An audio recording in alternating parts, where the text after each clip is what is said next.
د خوراک آداب چې خوراک په پښې لاس باندې کېږي، په چپ لاس خوراک، په چپ لاس چکاک ممتنع ده. حضرت عبدالله ابن عمر رضی الله تعالی عنهما زوی او پلار چې دواړه صحابي وي، یو نوم چې ذکر کېږي بیا به رضی الله تعالی عنهما وي. حضرت عبدالله هم صحابي ده، حضرت عمر هم صحابي ده. عبدالله ابن عمر رضی الله تعالی عنهما راوي خو عبدالله ده، خو رضی الله تعالی عنهما د پلار په نسبت دواړه ته ویل کېږي. دی وی یعنی حضرت صلی الله علیه وسلم ویلې خوراک دې مړه کې یو د تاسې په چپ لاس، چکاک دې مړه کې په چپ لاس. ولې شیطان په چپ لاس خوراک کوي، په چپ لاس چکاک. شیطان خوراک کوي، چکاک کوي، جماع کوي، اولاد زیږوي، قضای حاجت کوي، ټول دا ممکنې صفات لري. په حقیقت باندې د تعویل ته ضرورت نشته.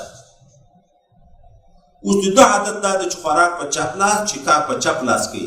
مسلمان ته حکم وشو چې تاسې به د شیطان سره چې کافر ده ځان نه مشابه کوئ. د دغو نه فقها یو عجبه مسله مستنبط کوي. هغه وی چې یو شی چې د شعایرو د کفر نه وي، د عاداتو د کافرانو نه وي، اگر که په هغه منطقه کې کافران نه وي، خو تا ته چې معلوم وي چې دا په واقع کې عادت کافرانو دغه کار به ځای ته نه کړي.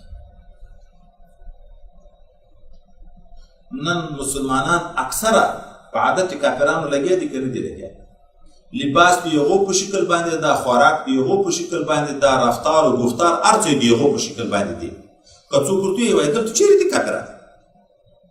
شیطان په ټول عمر موږ لیدلی، د عمل مو لیدلی، خو چې شارع خبر کړو چې شیطان په چپ لاس خوراک کوي، اوس موږ ته خوراک ساتي په چپ لاس ناروا شو. اگر که بیخي وینو نه دا موجوده کافران خو لیدی کېږي، شیطان خو لیدی کېږي نه، خو چې په دا خبر شو، شارع خبر کړو چې هغه خوراک په چپ لاس کوي، چکاک په چپ لاس کوي، موږ ته ذاتي ناروا شو، د هغه سره به تشبه نه کوو.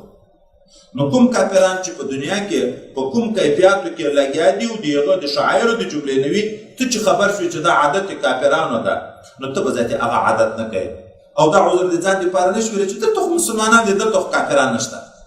که دلته نشته خو تا په ټي وي کې ولدو د هغه ځکه هغسې سر جوړوي او هغسې پتلون اغوندي او هغسې ټایي اچوي او هغسې د ولاړې خوراک کوي او ولاړې بولې کوي، ټول د شپې د یوه سره